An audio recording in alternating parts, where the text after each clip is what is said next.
Deal with this PPT of SOBC model. Okay. So till the time we have seen different models.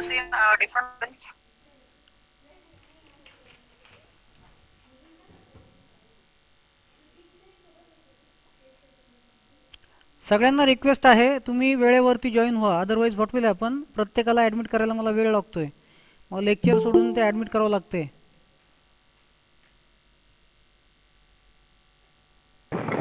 Good morning sir. Good morning.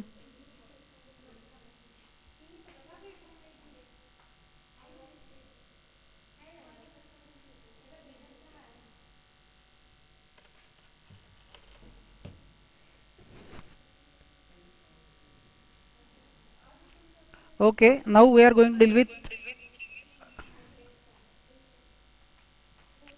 SOBC model.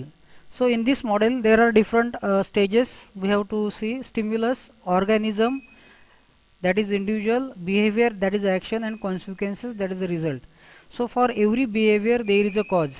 Okay, प्रत्येक जण वागतोय त्याच्या पाठीमागे काहीतरी कारण आहेत, that we have to understand. The stimulus means it is the cause that may overt or covert the physical, social, psychological, technological, environmental, etc. म्हणजे stimulus म्हणजे अशी कुठलीही गोष्ट की ज्याने तुमचं लक्ष वेधित घेतलं जातं. मग त्याचे कारणं कुठले असू शकतात की आपलं लक्ष वेधलं जातं आहे with the help of 5 sensory organ. मग ते फिजिकल असेल, ओके, सोशल असेल, सायकोलॉजिकल असेल, टेक्नॉलॉजिकल असेल, और इन्व्हायरमेंटल असेल. So we have to think different reasons why we are behaving. Then next step is the organism. It can be the individual or a group. मग organism ते आहे ते individual असेल किंवा इन अ ग्रुप असेल. They are cognitive mediators with the physiological existence. मग त्याला काहीतरी एक फिजिओलॉजिकल एक्झिस्टन्स असतं. स्टिम्युलस असतं ते ॲबस्ट्रॅक्ट असेल किंवा फिजिकल असेल, okay, but organism it is has some physiological existence. Then the consequences they are expressed as the result that may be the overt or covert, positive or negative, and can have the effects on the environmental dynamics and applications. मग consequences म्हणजे काय की त्याचे परिणाम. मग आता stimulus म्हणजे काय, अशी कुठलीही गोष्ट की ज्याने आपलं लक्ष वेधलं जातं. मग ते फिजिकल असेल, सायकोलॉजिकल असेल, म्हणजे ॲबस्ट्रॅक्ट असेल किंवा दिसणारं असेल, okay, technological, environmental, whatever, okay, that can attract your attention. Organism हे इंडिव्हिज्युअल असेल किंवा ग्रुपमध्ये असेल, लाईक की समजा we are studying in a group, okay, आणि बाहेर अचानक काहीतरी आवाज झाला, so you get attracted towards that sound, okay. मग त्या ग्रुपचं तिकडे त्याप्रमाणे ऑर्गॅनिझम होतं आणि त्याला एक फिजिओलॉजिकल एक्झिस्टन्स असतं, ओके. कॉन्सिक्वेन्सेस म्हणजे काय, that is the result, okay. Due to stimulus you are going to organise something and your effect is that a output, की how you are going to react with that. So that is a consequences. म्हणजे एखादी घटना घडलेली आहे, तुमचं लक्ष तिकडे वेधलं जातं आणि त्याप्रमाणे तुमचं बिहेवियर होतं, okay. So yes is the environmental situation both contextual और organisational. O means organism, that is a cognitive understanding of the organizational participants that mediates between environment situation and organization behavior. मग आता याच्यामध्ये जे आहे cognitive understanding म्हणजे तुम्ही जाणीवपूर्वक काहीतरी करतायत. कॉग्नेटिव्ह म्हणजे काय, जाणीवपूर्वक, की तुम्ही शुद्धीवर आहात पूर्ण आणि तुम्ही ते अंडरस्टँड करायचा प्रयत्न करतायत, ओके. अदरवाईज कधी कधी काय होतं की तुम्ही शुद्धीवर नसतात, म्हणजे नमनेस असतात. मग तुमच्या नकळत काही गोष्टी घडतात, जसं स्वप्न पडलेलं आहे. स्वप्न ते कॉग्नेटिव्ह नसतं, ओके. जे तुम्हाला ड्रीम्स वगैरे पडतात ना, की तुमच्या मनामध्ये काहीतरी असतं, सुप्त हे चालू असतात विचार, आणि त्याच्याप्रमाणे तुम्हाला स्वप्न पडतं. So that is not a cognitive. Dream is not a cognitive. Cognitive म्हणजे जेव्हा तुम्ही पूर्ण शुद्धीवर असतात and you are going to understand the things, okay. So that is the cognitive state of mind, okay. And it is between the environmental situation and organisational behaviour. मग तुम्ही ज्या इन्व्हायरमेंटमध्ये राहतात ते तुम्हाला कळतं बाबा काहीतरी चाललेलं आहे, आणि मग त्याप्रमाणे तुमचं ऑर्गनायझेशनल बिहेवियर घडून येतं. आणि B for behaviour, that is means in the organisation. Then C is reflects the organizational and group dynamics and consequences that result from the previous interaction among the environment. Then personal and behavioral variables. मग तुम्ही त्याप्रमाणे consequences म्हणजे react करतात, म्हणजे behaviour actual तुमचं. मग याच्यामध्ये sequence काय आहे, तुम्ही काहीतरी स्टिम्युली परस्यू करतात, then you organise that and accordingly your behaviour takes place. आणि कॉन्सिक्वेन्सेस म्हणजे त्याचे परिणाम आहे. समजा फॉर एक्झाम्पल क्लासमध्ये तुमचं लक्ष नाही आहे, ओके, मग तुम्ही काय करता, तुमच्या स्टिम्युली बाहेरचे असतील तिकडे अट्रॅक्ट होतं, मग तुमचा अभ्यास होत नाही, ओके, यू गेट डिस्टर्ब्स, आणि अकॉर्डिंगली तुमचं बिहेवियर असतं. आणि कॉन्सिक्वेन्सेस काय, तुम्हाला मार्क कमी पडतात किंवा you are not that much sure about the getting the first class and distinction. So these are the things that are very important. म्हणजे कुठल्याही सिच्युएशनमध्ये तुम्ही वागताना तुमचं जे काम असेल, ऑब्जेक्टिव्ह असेल, गोल असेल, फोकस असेल, त्याप्रमाणे स्टिम्युलिस तुम्ही त्या ग्रास्प करणं, परसिव्ह करणं, त्याप्रमाणे तुम्ही ऑर्गनाईज करायचं. बाबा आपल्याला हे करायचं आहे, देन तुम्ही काहीतरी त्याला मिनिंग असाइन करायचं आहे. Then your behaviour, you have to behave accordingly. तुमचा ॲटिट्यूड जसा बनतो. अँड देन कॉन्सिक्वेन्सेस म्हणजे रिझल्ट भेटतो. आपण तर त्याला जास्त मार्क पडले का पडले? बिकॉज त्याच्या सगळ्या स्टिम्युली त्या अभ्यासा रिलेटेड असतात. तो ऑर्गनाईज त्याप्रमाणे करतो, वागतो त्याप्रमाणे, आणि शेवटी त्याला रिझल्ट तो भेटतो. Okay, so this is what that model. And we have seen this comparison between autocratic model, custodial model, supportive model, and collegial model. Okay, so these are the different bases, and in which environment we have to implement, that we have already seen, so I am not going to deal with the same. Okay, आता याच्यामध्ये values म्हणजे काय आहे आपल्याला study करायचं आहे. त्याच्या आधी मला कोणी सांगू शकतं का? Hello, are you able to ऐकू येतो आवाज सगळ्यांना? हॅलो हॅलो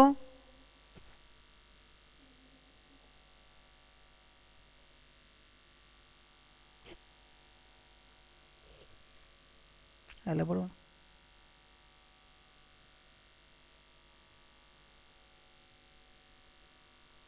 रेंज गेली सर.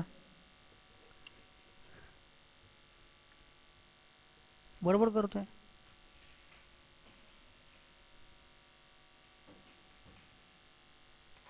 Net problem.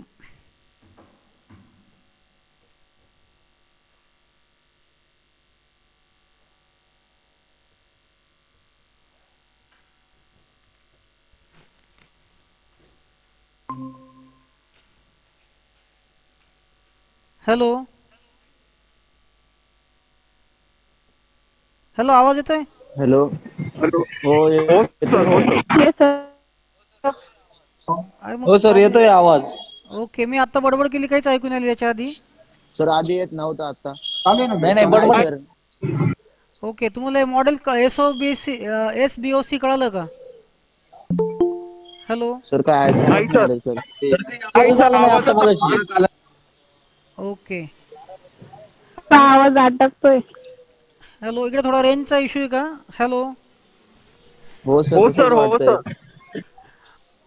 ओके, येत नसेल तर मला कॉल करा direct, because what is happening, there are some issues regarding the range. कारण मी आता बडबड करत होतो, आवाज कोणाला आला नाही. Just I come to know about that. आता येतोय का क्लिअर? हो सर. सर, आणि यू आर हो सर, ऑडिबल. येतोय येतोय. ओके, आणि हो 20च सर. मुलं जॉईन आहे, अटेंडन्स कमी काय आहे?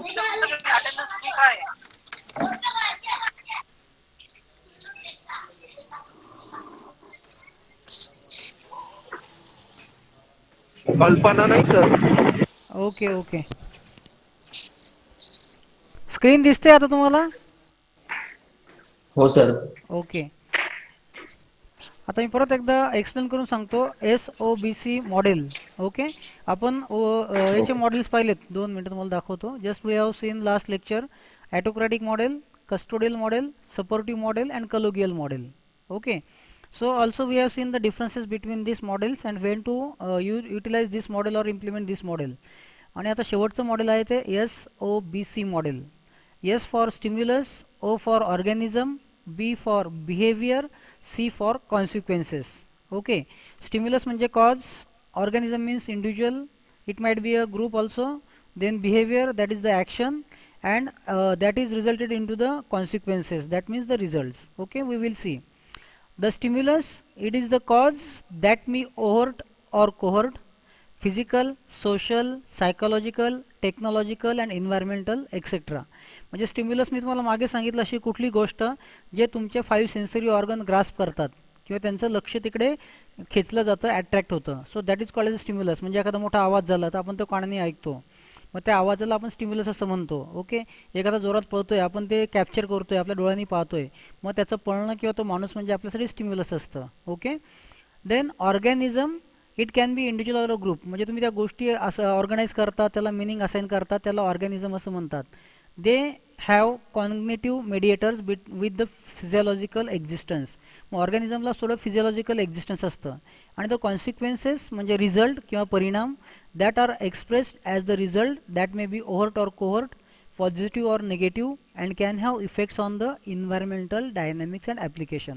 म्हणजे याचा परिणाम काय होतो की तुम्ही एखादी गोष्ट पाहतात, ती समजून घेतात आणि त्याप्रमाणे रिॲक्ट करतात आणि त्याचे परिणाम असतात. समजा कोणीतरी रागवलं आहे किंवा तुम्हाला राग आलेला आहे. तो राग आल्यामुळे काय होतं, तुम्हाला एखाद्याचा खूप राग आलेला आहे, मग तुमच्या हातपायाची आग जी तळपायाची आग मस्तकाला जाते, तुमचे डोळे लाल लाल होतात किंवा कधी कधी रडायला येतं.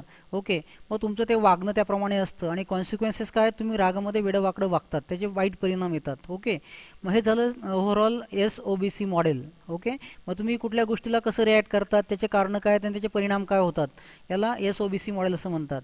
S means environmental situation both contextual और ऑर्गनायझेशन. म्हणजे अशी कुठली सिच्युएशन इन्व्हायरमेंटमध्ये that means that is has some framework और organisation has some environment. So that is a stimulus. मग that stimulus is presenting around us. It might be a physiological, it might be a psychological. Then cognitive understanding of organisational participants that mediate. Cognitive म्हणजे काय की तुम्ही जाणीवपूर्वक त्या गोष्टी समजून घेतात. आता जेव्हा तुम्ही एखादं स्वप्न पाहतात, in that state you are not in a cognitive state of mind. म्हणजे तुम्ही अजाणतेपणे त्या गोष्टी पाहतात. पण कॉग्नेटिव्ह म्हणजे काय, जाणीवपूर्वक तुम्ही त्या गोष्टी ग्रास्प करतात आणि रिॲक्ट करतात. ओके, मग कधी कधी काय होतं की काही गोष्टी आपल्या न कळत घडतात किंवा आपण तसं वागतोय आपल्याला कळत नाही आहे. मग त्यावेळेस तुम्ही त्या कॉग्नेटिव्ह स्टेट ऑफ माइंडमध्ये नसतात की राग आलेला आहे, मग तुम्ही भांडणं करतात किंवा कसे वेडवाकडं बोलतात, त्यावेळेस तुमच्यावर कंट्रोल नसतो. दॅट मीन्स तुम्ही त्यावेळेस शुद्धीत नसतात. Are you getting? किंवा मग ते तुमचं स्टेट ऑफ माइंड जाणीवपूर्वक नसतं, तुम्ही वागतायत ते कसंही वागतात, त्याला काहीतरी सिक्वेन्स किंवा काहीतरी हे नसतं. ओके, तो इरिलेवंट असतो तुमचं वागणं किंवा तुमचा स्वभाव नसतो तसा. सो कॉग्नेटिव्ह अंडरस्टँडिंग म्हणजे जाणीवपूर्वक तुम्ही ते अंडरस्टँड करतात. तुमचे 5 सेन्सिटिव्ह ऑर्गन जागे असतात. Okay, you are at a sharp mind and you are going to understand the things. पण कॉग्नेटिव्ह माइंड नसेल तर तुम्हाला कळत नाही बाबा काय घडतंय. Okay, so O means cognitive understanding of organisational participants that mediates between environmental situation and organizational behavior. Then B for organizational behavior. मग तुमचं इंडिव्हिज्युअल असेल, ऑर्गनायझेशनल बिहेवियर असेल. Okay, so you behave accordingly. मग कॉग्नेटिव्ह अंडरस्टँडिंगमध्ये तुम्हाला ते एन्व्हायरमेंटमध्ये काय चाललंय कळतं आणि you react accordingly. So that reaction is called as a your behaviour. Then C, organizational and group dynamics and consequences that result from the previous interactions. Organizational and group dynamics and consequences that result from previous interactions among environmental, personal and behavioral variables. मग त्याच्यामध्ये environment आता interaction असते. Consequences means what, त्याचे घडणारे परिणाम तुमच्या वागण्याचे. मग ते ग्रुपमध्ये असतील, इंडिव्हिज्युअल असतील आणि त्यांचं इंटरॅक्शन कुठे कुठे असतं, the environment where you are living. मग ते ऑर्गनायझेशनल असेल, पर्सनल असेल. ओके, नंतर तुमचं बिहेवियरल व्हॅरिएबल्स, तुम्ही कसं वागतात, what are the consequences of that. Okay, so SBOC. S म्हणजे stimulus, O means organism, B means behaviour आणि सी मीन्स कॉन्सिक्वेन्सेस. म्हणजे कुठल्याही वागण्याला किंवा कुठल्याही कॉन्सिक्वेन्सेसला काहीतरी कारण असतं. तुम्ही असं वागलात, कॉज अँड इफेक्ट रिलेशन म्हणतो आपण. तुम्हाला राग आला कारण त्याचे काहीतरी कारणं आहेत आणि त्या रागामुळे तुम्ही काहीतरी वागलात आणि त्या वागल्याचे काहीतरी परिणाम घडलेत. So that is called as a SOBC behaviour. Okay, एखाद्या मुलाला आनंद झाला, त्याच्या मागचे काहीतरी कारणं आहेत, मग तो आनंदात काहीतरी वागतो, चांगलं वागतो. ओके, ते वागण्याचे परिणाम that is called as a consequences. लक्षात आलंय? हॅलो, आवाज येतोय स्टुडंटला? हो सर. ओके, आता मला असं हो येतोय म्हणायचं. सर. येस. आता तुम्हाला याच्यामध्ये आपल्याला opinions, beliefs, attitude and values पाहिजे आहेत. मग तुम्हाला ओपिनियन म्हणजे काय सांगता येईल का? What do by opinion, what do by values, what do by attitude? Anybody is able to explain? Opinion आणि ॲटिट्यूडमध्ये काय फरक आहे सांगता येईल? ओपिनियन म्हणजे स्टडी करायची. Opinion means advice, to give advice on a topic. Okay, अजून ॲटिट्यूड म्हणजे काय सांगता येईल? कोणाला काहीतरी सजेस्ट करणं. Okay, good. अजून ॲटिट्यूड म्हणजे काय सांगता येईल? Behaviour towards the person. Okay, good. एखादा एक्झाम्पल येईल का? आपण म्हणतो त्याचा ॲटिट्यूड असा आहे तसा आहे, म्हणजे नेमकं उदाहरण सांगता येईल का, कसा असतो ॲटिट्यूड वगैरे?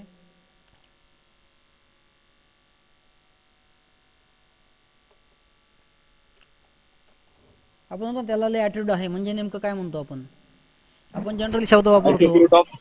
Attitude of Ratan Tata against his profession. Okay, Like the way he thinks, like straightforwardness, okay, good. impressive attitude. Okay, आणि मला असं विचारायचं whether that attitude contributes to develop your personality. तुमच्या ॲटिट्यूडमुळे तुमची पर्सनॅलिटीवरती काही इम्पॅक्ट होतो का? Yeah, it Yes, definitely. sir. Okay, मला एक्झॅक्टली हेच सांगायचं आहे की स्टिम्युलस म्हणजे SOBC मॉडेल जे आहे ते तुमची पर्सनॅलिटी डेव्हलप करायला खूप मदत करतं. कसं की आता समजा स्टिम्युलीज आहे, तुम्ही स्टिम्युलीज कुठल्या ग्रास्प करतात, त्याला कसं रिॲक्ट करतात, ओके, आणि ते रिॲक्ट केल्यानंतर तुम्ही कसं वागतात. म्हणजे फॉर एक्झाम्पल आपण कधी कधी काय करतो, प्रिजुडाइज माइंडने एखाद्याबद्दल वाईट मत तयार करतो, बाबा हा वाईट आहे किंवा काय आहे, आणि मग त्याप्रमाणे आपण त्याचं मत तयार करून वागतो आणि आपला ॲटिट्यूड तसा बनतो. मग ह्या ठिकाणी SOBC मॉडेल तुम्हाला त्यासाठी तुमच्या पर्सनॅलिटीसाठी मॅटर करतं. आता ओपिनियन्स म्हणजे काय, the thoughts which the mind endorse and the ego identifies as its own. म्हणजे तुमच्या मनातले काय जे थॉट्स आहेत आणि तुम्ही स्वतःशी ते आयडेंटिफाय तुमच्या इगोशी रिलेट करतात, त्याला ओपिनियन असं म्हणतात. म्हणजे opinions are nothing but thoughts. Beliefs are ideas which the mind endorses and mental ego identifies as a true for its life. म्हणजे बिलीव्स म्हणजे काय, तुम्हाला काय वाटतं रे बाबा ती गोष्ट खरोखर आहे आणि तुम्ही त्याप्रमाणे वागायचा प्रयत्न करतात. Okay, are you getting? So ते झालं तुमचं बिलीव्स. बिलीव्स म्हणजे काय, श्रद्धा थोडक्यात. आणि ॲटिट्यूड म्हणजे काय, that are the opinions endorse and energise by the vital ego. म्हणजे तुमचा तो एक व्हायटल युगो असतो, that has been related to your ego state असते. आता ते खूप डिटेलमध्ये जायचं नाही आपल्याला, just I am going to give just mention this, that is not, जास्त डीपमध्ये जायची गरज नाही आहे. आणि values means for idealise conceptions that are endorse by the personality. Values म्हणजे आपण म्हणतो अरे तो खूप व्हॅल्यूड पर्सन आहे, त्याची एथिक्स खूप स्ट्रॉंग आहे, ओके, त्याला आपण व्हॅल्यूज असं म्हणतात. म्हणजे त्या तुमच्या कन्सेप्ट्स आहेत, आयडलाइज, ओके, आदर्शवादी, ओके. नंतर आता आपण पुढे पाहूयात. Value means qualities, characteristics or ideas about what which we feel strongly, okay. मग आपल्याला वाटतं रे बाबा व्हॅल्यूज अशा अशा आहेत आणि आपण त्याप्रमाणे वागतो, की बाबा आपला फर्म बिलीफ असतो की बाबा ह्या गोष्टी चांगल्या आहेत, ह्या आयडियल गोष्टी आहेत आणि आपण त्याप्रमाणे वागतो, okay. That are nothing but ideas. तर तुम्ही काही व्हॅल्यूजचं उदाहरण देऊ शकता की आपण याला व्हॅल्यूज म्हणतो असं काही सांगता येईल का तुम्हाला? तुमच्या व्हॅल्यूज काय, प्रत्येकाने कुणीतरी सांगायचा प्रयत्न करा की ह्या माझ्या व्हॅल्यूज आहेत.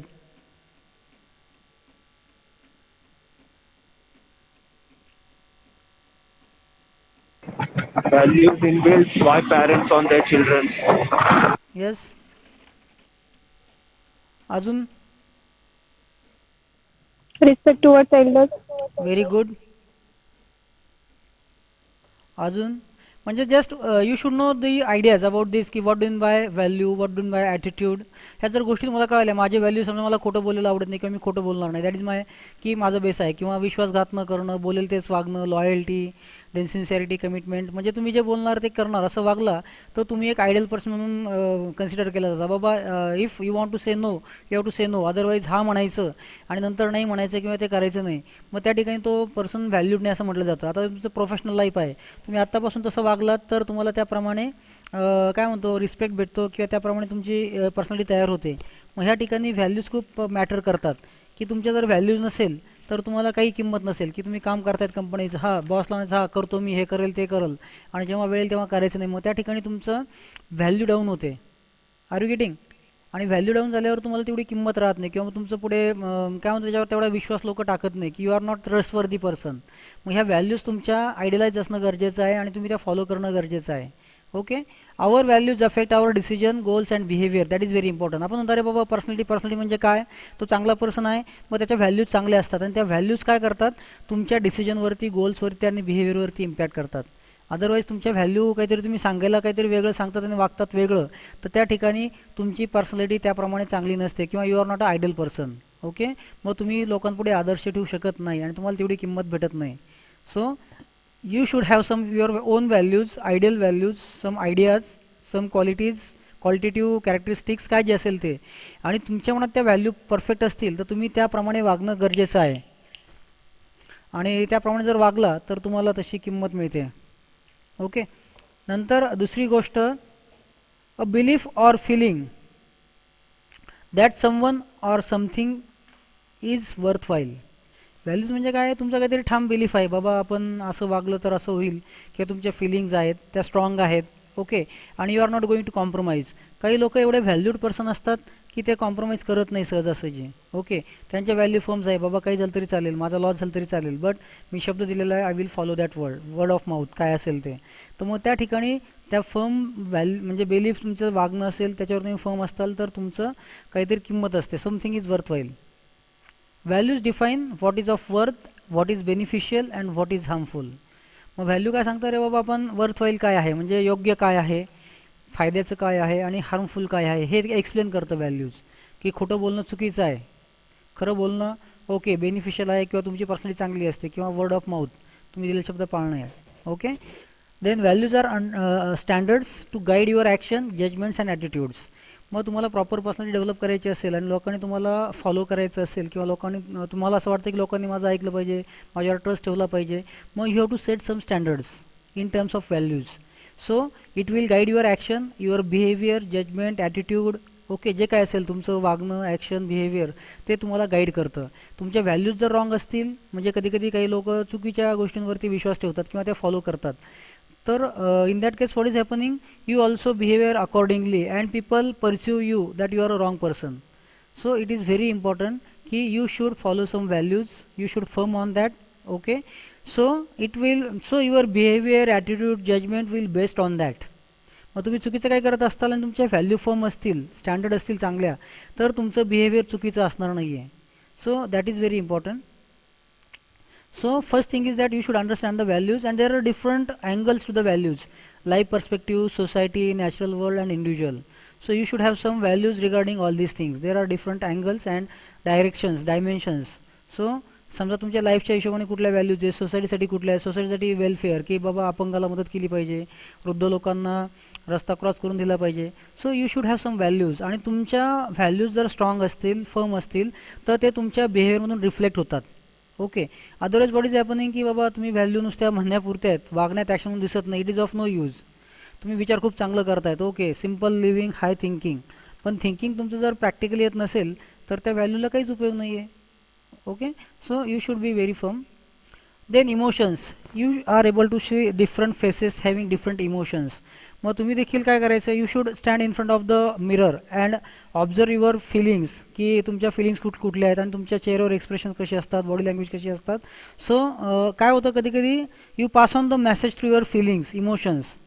सो आपण याच्यामध्ये इमोशनल इंटेलिजन्स आहे की एक चांगलं पर्सन होण्यासाठी, suppose you are a manager आणि you are going to deal with किंवा interact with the different employees, your subordinates, superiors. So in that case in some cases you become emotional and that has the impact on your decision making. आणि तुम्ही त्या इमोशनमध्ये जर wrong decision घेतला तर definitely it will have impact on your performance. So you have to control your emotions. Emotions R nothing but intense feelings that are directed at someone or something. Intense म्हणजे काय, तीव्र feeling आहे. Okay. So you can't control that feelings. Okay. आणि it is direct towards someone, that mean somebody or something. Okay. Emotions are private experiences we infer observable behaviour associated with the emotion. मग आपले जशा emotion असतील त्या संदर्भात आपलं behaviour observe होतं. समजा तुम्हाला राग आला तर तुमच्या डोळ्यातून दिसतोय, तुमच्या बॉडी लँग्वेजमधून दिसतोय, आवाजातून रिफ्लेक्ट होतोय, ups and downs. So it can be observe through your hello it can be observe through your body language, behaviour. आता इमोशनच्या कुठल्या अँगल्स आहेत. Emotions is related to your feelings and sense of purpose, social expressive and bodily arouse, म्हणजे तुमच्या बॉडीतून तो express होतो, अरॉज होतो, दिसून येतो. Okay. Also there are some social expressive. आता समजा तुम्ही फॅमिलीमध्ये असताल आणि तुम्हाला काही इमोशन असताल तर तुम्ही वेगळ्या प्रकारे इंटरॅक्ट करतात. तुम्ही जर एकटे असाल तर तुमचं बिहेवियर वेगळं असेल, आणि तुम्ही सोसायटीमध्ये असाल तर वेगळं असेल. मेडिकलला दीड. हॅलो, आवाज कुणाचा येतोय, म्यूट करा. So also you should able to express your, म्हणजे यू शूड नो की कुठल्या कंडिशनला कसं एक्सप्रेस व्हायचं आहे. ओके. म्हणजे इंडिव्हिज्युअल असताना वेगळं असेल, फ्रेंडबरोबर वेगळं असेल, फॅमिलीमध्ये वेगळं असेल, आणि सोसायटीमध्ये वेगळं असेल, इव्हन ऑर्गनायझेशनमध्ये वेगळं असेल. समजा तुम्हाला घरी राग आला तर तुम्ही तो एक्सप्रेस करताय, आईवडिलांसमोर असेल, भावंडासमोर असेल, बट ऑर्गनायझेशनमध्ये बॉससमोर तुम्ही इझिली एक्सप्रेस करू शकत नाही आहे. Okay. So you have to think in which situation you are going to express feelings accordingly. Then emotional intelligence स्वतः हा महत्त्वाचा आहे. EI, it is called as a EI. It refers to the ability to perceive, control and evaluate emotion. Emotional intelligence म्हणजे काय आहे की तुमच्या emotions pursue करणं, कंट्रोल करणं आणि इव्हॅल्युएट करणं, याला इमोशनल इंटेलिजन्स असं म्हणतात. आता काही ठिकाणी मी विचारलं होतं की व्हॉट आर युअर विकनेसेस. मग काही मुलं म्हणतात की I can't control my emotions, I am very emotional किंवा sensitive. Okay. I can't say no to anybody. So it is very important that you should able to control your emotions. आणि emotions तुम्हाला map करायचे असतील, major करायचे असतील, तर emotional intelligence म्हणजे EI हे तुम्हाला माहीत असणं गरजेचं आहे. इमोशनल इंटेलिजन्स म्हणजे काय आहे. मग तुम्ही इमोशन कशा परस्यू करणार, कशा कंट्रोल करणार आणि इव्हॅल्युएट करणार, याला इमोशनल इंटेलिजन्स असं म्हणतात. इमोशनल इंटेलिजन्सचं फ्रेमवर्क स्टडी करणं महत्त्वाचं आहे.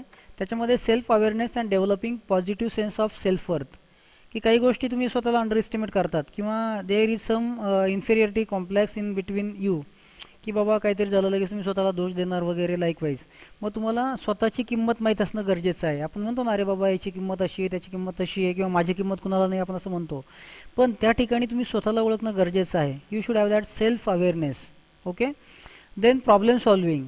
आता प्रॉब्लेम सॉल्व करताना तुमच्या इमोशन त्याच्यावर इम्पॅक्ट व्हायला नको आहे. अदरवाईज तुम्ही खूप रागामध्ये आहात किंवा इमोशनल झाला आहे आणि तो प्रॉब्लेम सॉल्व करायच्या ऐवजी तो अजून कॉम्प्लिकेटेड बनून जातो.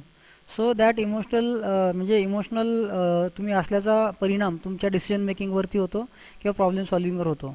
Then emotional management and impulse control, decision making, relationship building, empathy, social skills, then taking responsibility for one's action.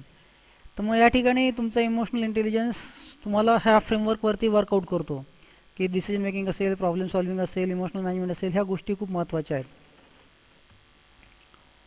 Then self अवेअरनेसमध्ये काय थोडक्यात, की तुमचं स्वॉट ॲनालिसिस करणं गरजेचं आहे, की तुम्ही काय आहात, कसं वागतात, तुम्हाला तुमच्या क्वालिटीज विकनेसेस माहीत असणं गरजेचं आहे.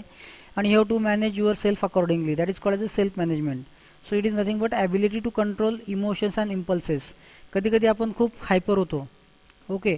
मग त्या ठिकाणी आपण आपल्याला कंट्रोल करू शकत नाही. मग ते कंट्रोल कसं करणं, काय करणं, ह्या गोष्टी तुम्हाला माहीत असणं गरजेचं आहे. Otherwise what is happening, you can't control your self. आणि स्वतःला जर तुम्ही कंट्रोल करू शकत नसाल तर मग त्या ठिकाणी काय होतं, it has impact on your decision making also. तर मग हे इमोशनल इंटेलिजन्स किंवा सेल्फ मॅनेजमेंट गरजेचं आहे.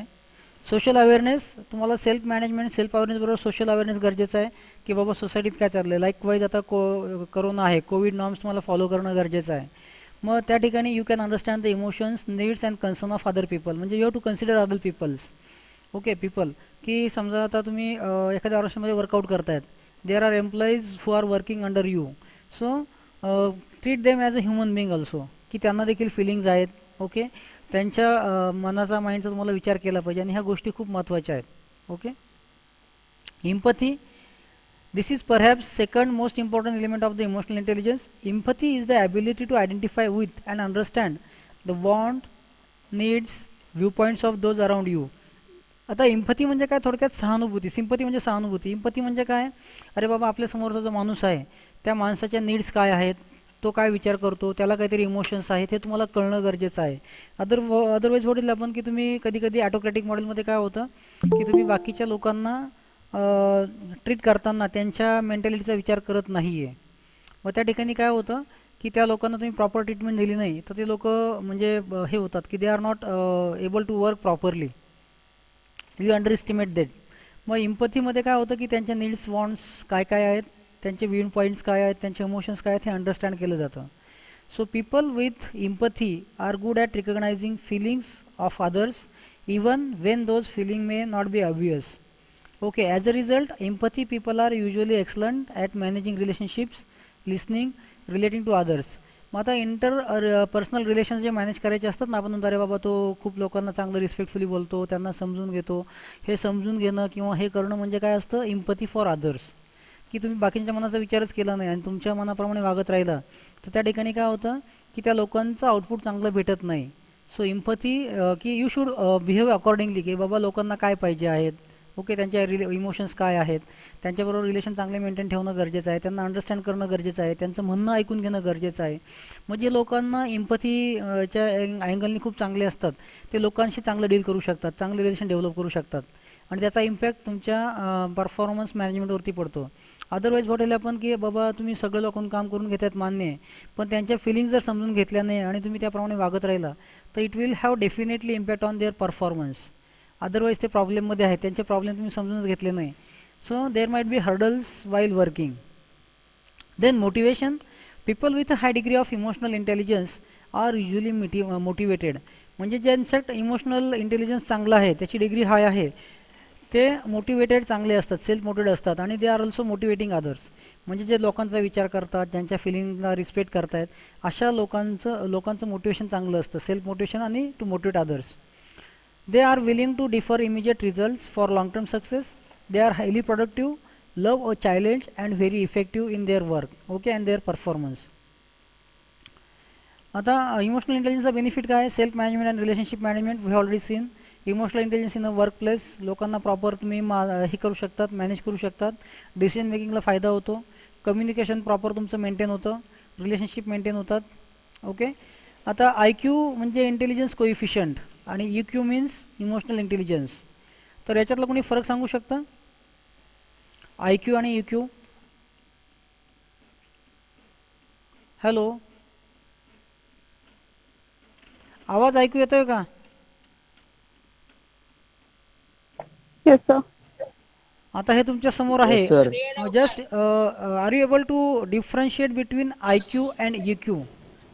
By just you can refer this. I know you are not that much, that means might be not aware about this concept. Just you go through this slide and then let me know what you have idea about the things.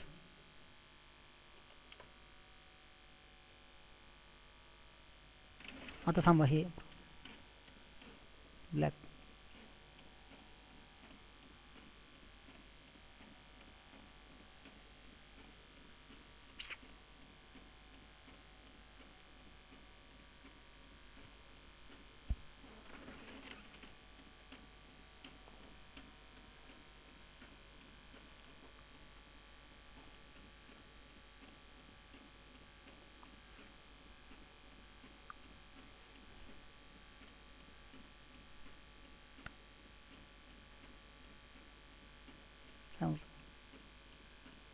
नाही आला, हे black आला problem.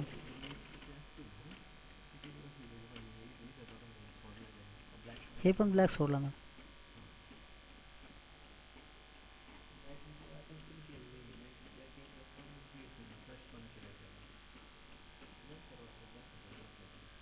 संपला आता शेवटचा.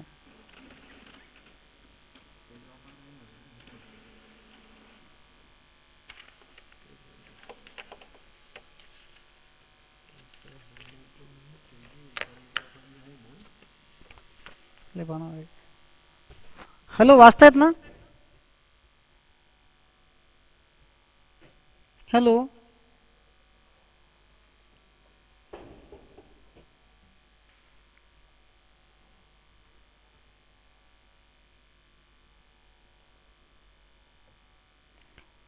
आकाश, Geetanjali, Pooja, Pranay, Rupali, Hrithik, Sachin, Sahil, Santosh, Yes, Sayali. sir.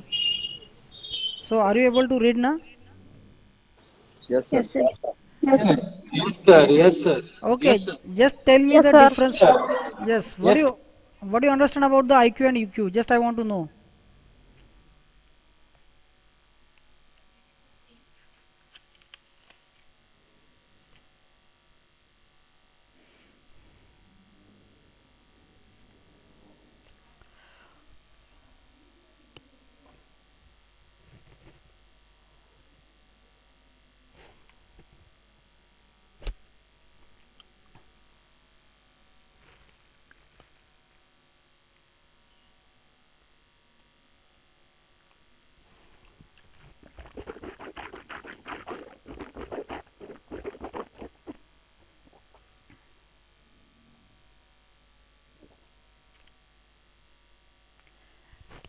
Anybody is able to explain the difference between IQ and EQ?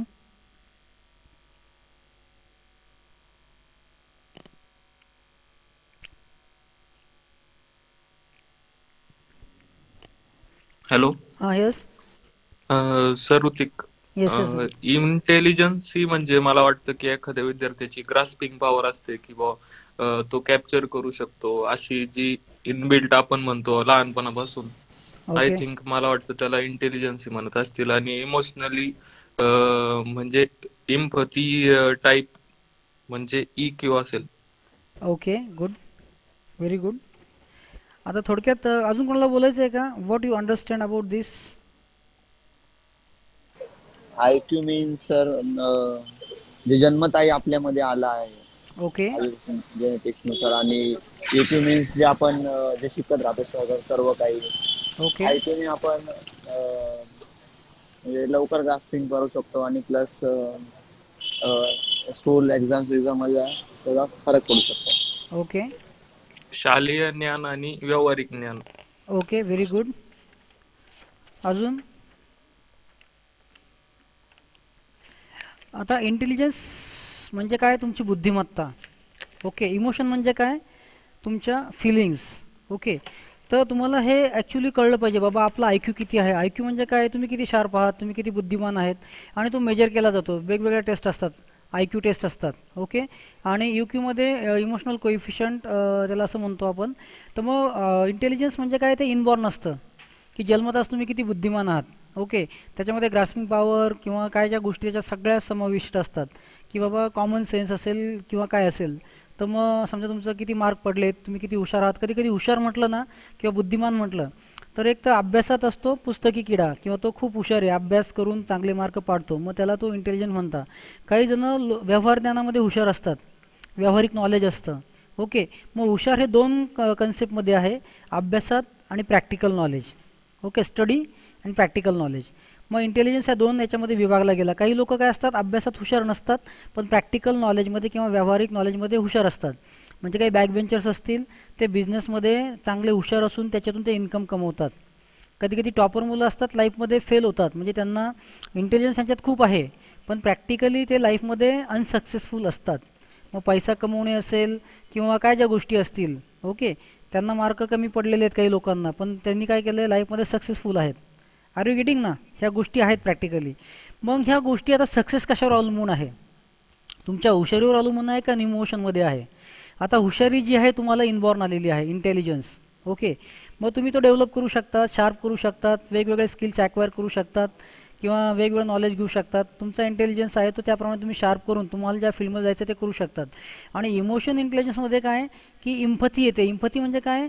तुम्ही बाकीच्या लोकांना कसं परसिव्ह करतात. ओके. त्यांना कसं ट्रीट करतात, त्यांना कसं हँडल करतात, त्यांना कसं समजून घेतात. ओके. तर आता याच्यामध्ये जे सांगितलेलं आहे की त्याचं मिनिंग काय आहे. You should able to understand the meaning between this IQ and EQ. ते मेजर कसं करतात, जनरल इंटेलिजन्स आणि इमोशनल इंटेलिजन्स. देन ॲक्विजिशन म्हणजे तुम्हाला ते कसं भेटलं जातं. इंटेलिजन्स जे आहे कोइफिशियंट तो इनबॉर्न असतो, इनबॉर्न ॲबिलिटी आहे. वाईल इमोशन कोइफिशियंट तो लर्न केला जातो आणि improve and it helps to improve your ability. Then याच्यामध्ये ॲबिलिटी काय? IQमध्ये learn, understand, implement knowledge, logical reasoning and abstract. मग तुम्हाला शिकलं जातं, तुम्ही अंडरस्टँड करता आणि इम्प्लिमेंट करता तुम्हाला नॉलेज. ओके. मग हे तुम्ही जाणीवपूर्वक अभ्यास करून इंटेलिजन्स कोइफिशियंट वाढू शकतात. पण इमोशनल इंटेलिजन्समध्ये काय? You have to recognize, control, express one's emotions and pursued and assess others emotion. म्हणजे तुम्हाला दुसऱ्यांच्या काय इमोशन्स आहेत ते तुम्हाला कळल्या पाहिजे, त्या कंट्रोल करता आल्या पाहिजे आणि त्याप्रमाणे दुसऱ्यांना ट्रीट करता आलं पाहिजे. अदरवाईज तुम्हाला दुसऱ्यांच्या इमोशन्स कळल्याच नाही तर तुम्हाला त्यांना हँडल करता येणार नाही. मग काही लोक त्याच्यामध्ये खूप एक्सपर्ट असतात. Okay. To understand others emotions. मग त्यांनी काय होतं, you get a success in life. आता याच्यामध्ये काय, आता तुम्हाला ते सांगतो डिफरन्स काय IQमध्ये. IQच्या साहाय्याने तुम्हाला स्कूलमध्ये सक्सेस भेटू शकतं, लाईफमध्ये भेटेलच अशातला भाग नाही. पण तुमचा इमोशनल कोइफिशियंट चांगला असेल तर definitely you are going to get the success in your life. Okay. Then recognize त्याचा हेल्प काय होतो, त्यांनी फायदा काय होतो. People with high intellect, common sense, mental challenge etcetera. यांनी लोकांचं कळतं बाबा तो हुशार आहे, त्याला कॉमन सेन्स आहे. काही लोक एकलकोंडे असतात, कारण का हुशार खूप असतात पण त्यांना समाजात कसं वागायचं कळत नाही. They feel themselves alone. Y? Because they are having intellect, not emotional coefficient. किंवा त्यांना इम्पथी नसते दुसऱ्यांबद्दल किंवा त्यांच्याशी कसं वागायचं. काही लोक असे असतात की अरे बाबा स्ट्रेंजर लोक आहेत, त्यांच्याशी कसं बोलायचं, त्यांच्याशी कसं वागायचं. एखादी सिच्युएशन अशी आलेल की प्रॉब्लेमॅटिक असेल, कॉम्प्लिकेटेड असेल, ती कशी हँडल करायची, त्याच्याशी कसं डील करायचं किंवा एखाद्याकडून काम करून घ्यायचं कसं करायचं. काही लोक खूप गोड बोलतात आणि गोड बोलून काम करतात. मग तुम्ही काही मित्र असे असतात, अरे तो म्हणता तो त्याचंच ऐकतो, माझं ऐकत नाही का? बिकॉज थिंक किंवा ऑब्झर्व तुमचं बिहेवियर कसं आहे, तुम्ही बाकीच्यांना कसं ट्रीट करतात. ओके. मग तुमचा इमोशनल क्वेश्चन चांगला असेल तर लीडर्स, कॅप्टन्स, मॅनेजर्स आणि peoples with social challenges they can get success in your life. मग तुम्ही म्हणतात अरे बाबा तो सक्सेसफुल लीडर आहे किंवा तो सक्सेस क्लासमध्ये सक्सेस भेटलेलं आहे, लोक त्याचंच ऐकतात किंवा हे फॅकल्टी त्याच्याबरोबर लोक चांगले, मुलं चांगले कम्फर्टेबल आहात, कारण तो इमोशनल कोइफिशियंटचा फॅक्टर त्याच्यावरती डील करतो. Are you getting? एखाद्यात इनबॉर्न टॅलेंट नसेल तरी तो लोकप्रिय असतो किंवा समाजात त्याला मान्यता असते का? Because of that emotional coefficient. त्याच्यामुळे एक लक्षात ठेवा की पुस्तकी ज्ञानाबरोबर तुमचा इमोशनल कोइफिशियंट किंवा इमोशनल इंटेलिजन्स असणं गरजेचं आहे. ओके, ते तुम्हाला जर नसेल तर तुम्हाला लाईफमध्ये फेल्युअर पाहण्याची शक्यता असते. सो इमोशनल कोइफिशियंट आणि intelligence is very important factor in your life. मग तुम्ही लीडर असाल, मॅनेजर असाल तर त्या ठिकाणी तो आहेच गरजेचा. ओके, तो म्हणजे काय? लोकांच्या फिलिंग्ज अंडरस्टँड करायच्या, त्या परसिव्ह करायच्या, त्याप्रमाणे त्यांना कंट्रोल करायचं, रिकग्नाइज करायचं आणि ट्रीट करायचं. ओके, लक्षात आलं सगळ्यांच्या? Hello. Yes, sir. Yes sir, yes sir. Okay, Yes, sir. मग ते तुमच्या लक्षात असेल काही मुलं खूप हुशार असतात पण लाईफमध्ये सक्सेसफुल नसतात का? किंवा काही माणसं अरे टॉपर होता, स्कूलमध्ये पहिला आला, कॉलेजमध्ये पहिला आला, थ्रूआउट फर्स्ट क्लास होता, पण लाईफमध्ये सक्सेस नाही भेटला. Because of what? Emotional intelligence. Okay, then we have to see this attitude.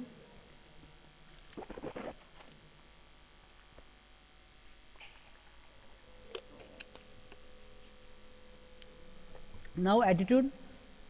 The word attitude can refer to a lasting group of feelings, beliefs, behavior, tendencies directed towards specific people, groups, ideas and objectives. मग आता attitude म्हणजे काय? एक सगळं मिळून, काय मिळून? Feelings आहे, बिलीव्स आहेत, बिहेवियर टेंडन्सीज आहे. त्या कशाच्या? Specific that means having direction towards specific people, groups and ideas and objectives. म्हणजे तुमचं एखाद्या माणसाबद्दल स्पेसिफिक तुमचं फिलिंग काय आहे, त्याच्याबद्दल तुमचा बिलीफ काय आहे, मग तुम्ही त्याच्याबद्दल कसं वागणार आहे, हे त्या स्पेसिफिक माणसाबद्दलचं तुमचं स्पेसिफिक वागणं किंवा थिंकिंग करणं त्याला ॲटिट्यूड म्हणतात. आपण म्हणतो अरे बाबा तो माणूस खूप वाईट आहे, तुमचा त्या माणसाबद्दल वाईट ॲटिट्यूड आहे किंवा वाईट म्हणणं आहे किंवा वाईट ओपिनियन आहे, त्याला तुमचा ॲटिट्यूड म्हणतात. ओके, किंवा एखाद्या ग्रुपबद्दल तुमचं मत काय आहे, MBA फर्स्ट इयरचे मुलं कसे आहेत, MBA सेकंड इयरचे मुलं कसे आहेत, हे स्पेसिफिक तुमचं त्या स्पेसिफिक ग्रुपबद्दल असणारं फिलिंग्स, बिलीफ्स आणि तुमचं behaviour, that is called as a attitude. Okay, so attitude are the expressions of our values. म्हणजे तुमच्या मनातल्या ज्या काही व्हॅल्यूज आहेत त्याचं जे एक्सप्रेशन आहे की तुमच्या मनात खूप चांगलं आहे, एखादा वाईट वागतो तरी काय म्हणतात अरे बाबा तो खूप चांगला आहे, लोक म्हणतात अरे तो खूप चांगला आहे, तो असं वागणं शक्यच नाही आहे. मग ह्या झालं तुमचा attitude. Okay, so you are having some values and you are going to express that values through your attitude. मग जेव्हा आपल्या व्हॅल्यूज आपण एक्सप्रेस करतो त्या एक्सप्रेशनलाच ॲटिट्यूड असं म्हणतात. ओके, आणि ते कसं एक्सप्रेस होतात? They are express to what we say and what we do. Okay, मग आपण काय बोलतो आणि कसं वागतो, ओके, त्यालाच आपल्या ॲटिट्यूड असं म्हणतो. समजा एखादा खूप रूड असेल, अरे म्हणतो त्याला खूप ॲटिट्यूड आहे, आपण त्याला खूप इगो आहे, मग तो का म्हणतो आपण? तो तसा वागतो आणि आपण तसं परस्यू करतो. Okay, so attitude are expressions of our values. They are express through what we say or do. While values make us agree to certain things and discard the others, how we act and what we say bring about our attitudes. आता प्रत्येकाने इथून पुढे काय करायचं आहे? अरे बाबा काहीतरी तुमच्या मनात स्पेसिफिक विचार आहेत एखाद्याबद्दलचे. ओके, मग ते विचार चांगले असतील किंवा वाईट असतील. Okay, then how you are going to express about it, that you have to think. Okay, मग तुम्ही ते प्रॉपर एक्सप्रेस करता का नाही करत? ओके, एखाद्याबद्दल तुमचं मत वाईट आहे का कसं आहे ते तुम्हाला कळलं पाहिजे. आणि तुम्ही त्याप्रमाणे जर चुकीचं वागत असताल तर you should evaluate your attitude. तुम्हाला तुमचा ॲटिट्यूड आहे तो इव्हॅल्युएट करता आला पाहिजे. बाबा मी वाईट आहे का चांगला आहे, माझा ॲटिट्यूड कसा आहे. ओके, मग तो कसा इव्हॅल्युएट करायचा की तुम्ही कसं वागतात, एखाद्याला कसं परस्यूड करतात, त्याप्रमाणे तुमचा ॲटिट्यूड तुम्हाला तो मेजर करता आला पाहिजे. मग तुमच्या व्हॅल्यूज काय आहेत, ओके, ते व्हॅल्यूजप्रमाणे तुम्ही वागतात का नाही वागत, एखाद्याबद्दल तुमचं मत काय आहे, तुमचं ऑब्झर्वेशन कसं आहे, ह्या गोष्टी पाहून तुम्ही जेव्हा वागतात ना तर डेफिनेटली त्या व्हॅल्यूचा तुमच्या वागण्यावरती परिणाम पडतो आणि ॲटिट्यूड तसा डेव्हलप होतो. जर तुमच्या व्हॅल्यूज चुकीच्या असतील, तुमचा ॲटिट्यूड चुकीचा असेल, तुमचं ओपिनियन चुकीचं असेल. ओके, आता कंपोनंट्स ऑफ, आता इम्पॉर्टन्स ॲटिट्यूडचा खूप आहे की attitude helps predict work behaviour, attitude helps people to adapt their work environment, attitude plays an important role in improving the relationship among the individuals. Okay, it creates positive environment, it helps to achieve the goals and career success. And then stress the reduction and management, set reduction. म्हणजे तुमचा जर stress असेल की तुम्ही positive attitude असेल तर definitely तुम्ही जास्त टेन्शन घेत नाही आहे किंवा प्रॉपर तुम्ही गोष्टी हँडल करतायत. Better health, than less 6 days, increase productivity level, produces more energy, improves customer relationship. Okay, makes for better leadership skills, improves teamwork, improves decision making, then overcomes challenges, improves motivation for yourself and others, improves interpersonal relations, improves attitude of the other employees, increases self-esteem and confidence in yourself and others, reduces number of obstacles and difficulties you will encounter. तर मग ॲटिट्यूडचा importance ऑर्गनायझेशनमध्ये असं आहे, जर तुम्ही proper वागलात, okay, तुमचा attitude चांगला असेल, पॉझिटिव्ह असेल, तर डेफिनेटली तुमच्या कामामध्ये त्याचा फायदा होतो. मग you should in what you call deliberately work on your values, attitude and opinion. Okay, आता ॲटिट्यूडचे कंपोनंट्स आहेत cognitive component, affective component, okay, and then behavioural component. आता तुमचा ॲटिट्यूड कसा डेव्हलप होतो, ह्या 3 गोष्टीवरती आहेत.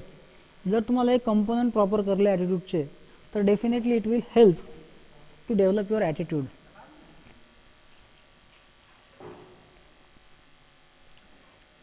ओके, आता कॉग्नेटिव्ह जो कंपोनंट आहे, ह्या कंपोनंटमध्ये काय होतं, belief and individual has about certain person, objective and situation. The belief that discrimination is wrong is a value statement. आपण म्हणतो अरे भेदभाव करणं चुकीचं आहे. ओके, समजा आता डिस्क्रिमिनेशन आपण वेगवेगळ्या ठिकाणी करतो, जाती धर्मावरून करतो, देन लिंगभेद असेल म्हणजे जेंडर असेल, लेडीज अँड जेंट्स, असं आपण कधी भेदभाव करतो. ओके, तर आपला एक बिलीफ आहे की बाबा, किंवा भेदभाव करणं रॉंग आहे, आपली व्हॅल्यू आहे. समजा आपण म्हणतो अरे बाबा इथिक्स आहे, हे चुकीचं आहे भेदभाव करणं, किंवा पंक्तीभेद असेल, मग भेदभाव झाला तो, की याला हे वाढलं तिला ते वाढलं, like such and opinion is a cognitive component of attitude. म्हणजे तुमच्या मनात कुठेतरी बसलेलं एखादी व्हॅल्यू आहे की बाबा असं असं वागणं चुकीचं आहे आणि असं वागणं चांगलं आहे, ते तुमच्या मनामध्ये कुठेतरी फिट झालं आहे. So that is called as a cognitive component. म्हणजे अशा काही गोष्टी तुमच्या डोक्यात फिट बसलेल्या आहेत, त्या गोष्टीप्रमाणे तुम्ही जर वागत असताल किंवा त्या व्हॅल्यूज आहेत त्या तुमच्या कॉग्नेटिव्ह कंपोनंट आहे ॲटिट्यूडचा. की समजा खोटं बोलणं चुकीचं आहे, हे एक व्हॅल्यू स्टेटमेंट आहे. Okay, so that is called as a cognitive component. तुमच्या माइंडमध्ये कुठेतरी ते स्ट्रेच झालं आहे. So cognitive elements are evaluative beliefs and are measured by attitude scales and by asking about thoughts. The statement "I believe Japanese workers are industrious" reflect the cognitive component of an attitude. The cognitive component sets the stage of for more critical part of the attitude and is affective component. आता समजा अजून एक value statement आहे किंवा माझा attitude आहे की अरे बाबा महाराष्ट्रीयन लोक आहेत ते हार्डवर्क करत नाही, जसे बिहारी किंवा परप्रांतीय लोक आहेत त्यांना कामाची लाज वाटत नाही. एक्झाम्पल आहे. ओके, म्हणजे आपण असं जनरल स्टेटमेंट अरे बाबा ते वडापाव विकतात, चहा विकतात किंवा काम करायला लाज वाटत नाही, भैया लोक असतील, की just that is our general cognitive statement किंवा एक आपलं स्टेटमेंट आहे. मग त्याप्रमाणे आपला ॲटिट्यूड बनतो. मग हा आपला एक ॲटिट्यूडचा पार्ट आहे, कॉग्नेटिव्ह कंपोनंट आहे. म्हणजे आपले बिलीव्स आहेत, ज्या व्हॅल्यूज आहेत त्या आपल्या ॲटिट्यूडचा एक पार्ट असतो आणि त्याप्रमाणे आपण बोलतो. Are you getting? मग त्याला कॉग्नेटिव्ह कंपोनंट म्हणतात. आपल्या मनात कुठेतरी असतं. ओके, अजून एखादा एक्झाम्पल सांगतील तुम्हाला cognitive component of your behaviour, attitude. Hello,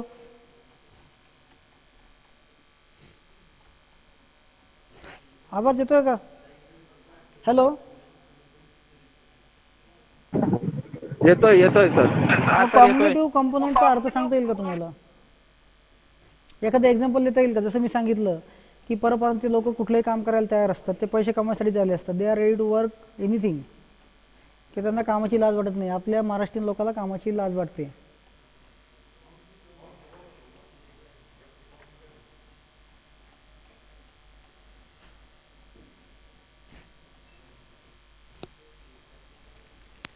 hello, आवाज येतोय का?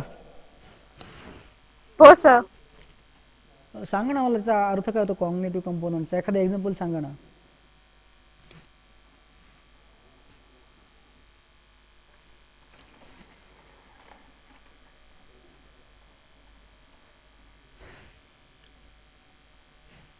जसं अभ्यास करणं चांगलं असतं, चांगला अभ्यास केला तर चांगले मार्क मिळेल असं तुमचा बिलीफ जर असेल तर डेफिनेटली तो तुमच्या कॉग्नेटिव्ह कंपोनंटमधला आहे. किंवा आईवडिलांनी तुमच्या मनात बिंबवलेलं असतं, बाबा अभ्यास केला तर सक्सेस लाईफमध्ये भेटेल, अभ्यास केला चांगला तर तुम्हाला चांगले मार्क भेटतील. हा एक तुमचा बिलीफ आहे किंवा व्हॅल्यू स्टेटमेंट आहे. ओके, मग त्याप्रमाणे तुम्ही वागतात आणि अभ्यास करतात. Are you getting? मग तो एक कॉग्नेटिव्ह कंपोनंट झाला. असं तुम्हाला सांगता येईल का अजून काय, का तुमचे असे काही बिलीफ्स सर, आहेत? येस. रतन टाटा नेहमी देशासाठी चांगलेच काम करतात. ओके. आणि मुकेश अंबानी नेहमी इंडस्ट्रियलिस्ट मध्ये नेहमी पुढे असतात. ते नवीन नवीन इन्व्हेस्टमेंट करत असतात डेव्हलपमेंटसाठी. ओके. आता त्याचा मग बिलीफचा तुमच्या वागण्यावर काय परिणाम होतो, ॲटिट्यूडवर काय परिणाम होतो तो सांगता येईल का? म्हणजे मला काय म्हणायचं, एक बिलीफ आहे किंवा एक व्हॅल्यू स्टेटमेंट आहे, त्यांनी तुमचा ॲटिट्यूड डेव्हलप व्हायला कसा फरक पडतो, that I want to know. Sir means किती मोठे हो आपण, लोकांची चॅरिटी पण करा आणि नेहमी आपल्या लोकांना जवळून म्हणजे आपल्या लोकांशी संपर्कात ठेवा. Okay. Sir, example like Elon Musk is there who always take risk. He is known as the risk-taking person in his life. Okay. Like for his new project, he always take risk. So this thing also imply in our life for new things we should just take risk. Okay. Yeah, no matter whether that thing gets success or it gets failed. अजून एखाद्याला example सांगता येईल का, एखादी असं cognitive component आहे तुमच्या ॲटिट्यूडचा, ज्याने तुमचा ॲटिट्यूड तयार झाला आणि तुम्ही तसं वागलात, की आपण म्हणतो मला असं वाटलं म्हणून मी असं वागलो, मला असं वाटलं. मग ते वाटलं म्हणजे काय, तुमचा बिलीफ तसा होता. मग असं तुमच्या लाईफमध्ये कधी आहे का, तुम्ही चांगलं वागलात, मग त्याच्यामागे काही चांगलं कारण असेल ना, की तुम्ही असं चांगलं वागलात, that I want to know. मग तुम्हाला तो कॉग्निटिव्ह कंपोनंट कळेल, कारण तुमच्या वागण्यामागचं कारण काय किंवा तुमचं ॲटिट्यूड डेव्हलप होण्यामागचं कारण काय हे तुम्हाला जर कळलं ना, तर डेफिनेटली तुमचा ॲटिट्यूड तसा चांगला राहील आणि तुमचं वागणं बिहेवियर चांगलं राहील आणि तुमचं त्याप्रमाणे पर्सनॅलिटी डेव्हलप होते. तुम्हाला कळतंय का मी काय सांगतोय, why I am forcing you like दिस?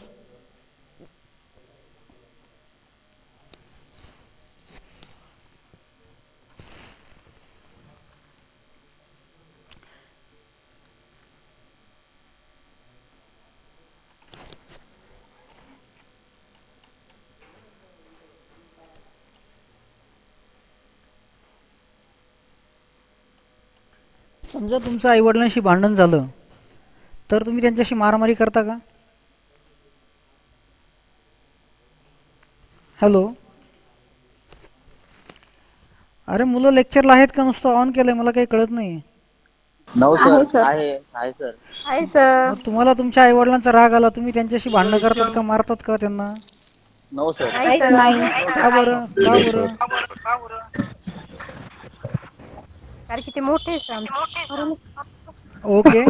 अजून एक रिस्पेक्ट असतो सर, म्हणजे त्यांच्याबद्दल आदर असतो की त्यांनी आदर असतो, आपल्या respect. चांगल्यासाठीच बोलतात, जे काय बोलतात ते. Okay, good.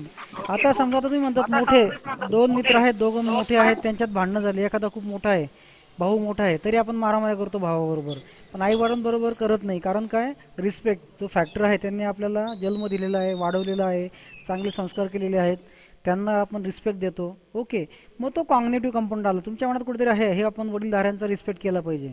किंवा एखादा म्हातारा माणूस येतो आपल्याशी वागं तिकडे बोलला, आपल्या ओळखीचा जरी नाही आहे तरी आपण त्याला मारत नाही. कारण का, कारण आपल्याला कुठेतरी शिकवलेलं आहे, आपलं एक व्हॅल्यू स्टेटमेंट आहे की बाबा वडील झाल्या माणसांना रिस्पेक्ट द्यायचा, त्यांना म्हणजे असं वाईट ट्रीटमेंट द्यायची नाही आहे. Are you getting? मग आपला तो ॲटिट्यूड तयार होतो त्याप्रमाणे. मग मला एक्झॅक्टली हे सांगायचं आहे, कॉग्निटिव्ह कंपोनंट म्हणजे काय, तुमच्या मनामध्ये कुठेतरी काहीतरी बिलीफ्स असतात, व्हॅल्यू स्टेटमेंट असतात एखाद्या माणसाबद्दल, एखाद्या वस्तूबद्दल किंवा एखाद्या सिच्युएशनबद्दल, आणि तो कॉग्निटिव्ह कंपोनंट तुमच्या ॲटिट्यूडचा असतो आणि त्याप्रमाणे तुम्ही वागतात. Okay, are you getting? Yes, sir. Next, affective component. This component refers to the person's feeling that result from his or her belief about a person or objective or a situation. म्हणजे आता याच्यामध्ये काय आहे की तुमचं एखादं belief आहे, त्या बिलीफमुळे तुमच्या मनात जी फिलिंग येते, जसं मी सांगितलं तुमच्या मनात बिलीफ आहे की वडील झाल्या माणसांबद्दल तुम्ही आदर बाळगणं हे तुमचं काम आहे, कर्तव्य आहे. ओके, तर तुम्ही त्याप्रमाणे तुमच्या मनात जी फिलिंग येते ना, त्या फिलिंगचा जो रिझल्ट आहे त्या रिझल्टला अफेक्टिव्ह म्हणतात. अफेक्टिव्ह म्हणजे परिणाम करणारा कंपोनंट. मग तुम्ही काय करतात, मग ॲक्च्युली मोठ्या लोकांच्या पाया पडतात. पाया का पडतात, मोठा माणूस आलं, आजी आजोबा आले आपल्या घरात, आई वडील आले किंवा दुसरं कोणी आलं, वडीलधारे माणसं ज्यांच्याबद्दल आपल्या मनात रिस्पेक्ट, आपण त्यांच्या पाया पडतो. हे पाया पडणं म्हणजे काय, अफेक्टिव्ह कंपोनंट आहे. तुमच्या मनात बिलीफ काय आहे, कॉग्निटिव्ह कंपोनंट काय आहे, टू रिस्पेक्ट एल्डर्स. मग तुमचे आजी आजोबा गावाकडून कधीतरी आले तर आपण त्यांच्या पाया पडतो. Okay, a person who's believes hard work earns the promotion may feel अँगर frustration when he or she works out about it's not promoted. मग आता समजा एखाद्या ठिकाणी की दुसरं सेपरेट आहे, समजा आता एखाद्या ठिकाणी तुम्ही काम करतायत कंपनीमध्ये आणि तुम्हाला माहिती आहे रे बाबा हार्डवर्क केलं तर तुम्हाला प्रमोशन भेटणार आहे, तुमचा पगार वाढणार आहे.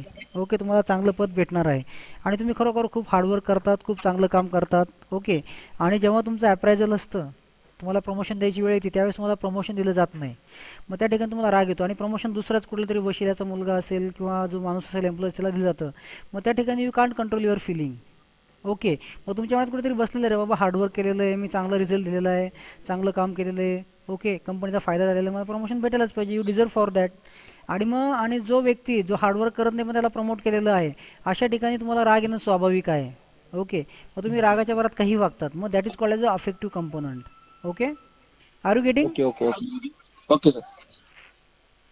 Then behavioral component म्हणजे ॲक्च्युली वागणं. This component refers to the individual's behavior across a result of his or her feeling about the focal person, objective or situation. An individual may complain, request, transfer or less productive because of his or her feelings of dissatisfaction with the work. मग तुमचं आता actually तुम्हाला promotion भेटलं नाही, काही नाही भेटलं, मग तुम्ही काय करणार? रिझाईन देणार किंवा दुसरी कंपनी जॉईन करणार. ओके, किंवा तुम्ही मला ट्रान्सफर पाहिजे, मला इथे काम करायचं नाही या कंपनीत. So that is your action. Okay, you are dissatisfied, you are not getting whatever you are expecting even after your performance. So that is called as a behavioral component. असे तुमच्या behaviorचे 3 component आहे. Okay, cognitive component, affective component and behavioral component. So we should be very keen about all these things. Okay, आता time होत आला आहे, मला तुम्हाला instruction द्यायची. आत्ता फक्त किती मुलं आहेत? समजा 13 ते 15 मुलं आहेत माझ्या हिशोबाने. ओके, आपल्या रेग्युलर क्लासमध्ये 35 ते 40 मुलं असतात. So what might be the reason? Okay, काही रिझन असू द्यात, मला अटेंडन्स पाहिजे मुलांचा. दुसरी गोष्ट, यू शुड बी अटेंटिव्ह, क्लासमध्ये काय चाललं आहे तुम्ही समजून घ्यायचं आहे.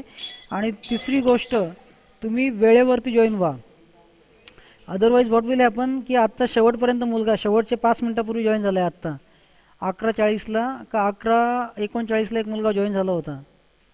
सो तुम्हाला लिंक दिलेली आहे, त्या लिंकचं टायमिंग काय आहे तो टायमिंग बघा आणि त्या टायमिंगवर जॉईन व्हा. एखादं लेक्चर ओके 5 मिनटं लेट झालं, सुटलं समजा आधीचं, तर I can understand that, no problem.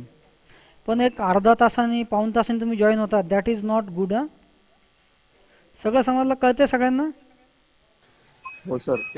Okay, we will stop here. आणि काही प्रॉब्लेम आहे का तुम्हाला आता ऑनलाईन लेक्चरला? नाही सर. काही प्रॉब्लेम नाही, असतील no. तर यू शुड नाही सर, काहीच नाही, ओके काहीच प्रॉब्लेम नाही sir. Okay, thank you. Thank you sir. Thank you sir.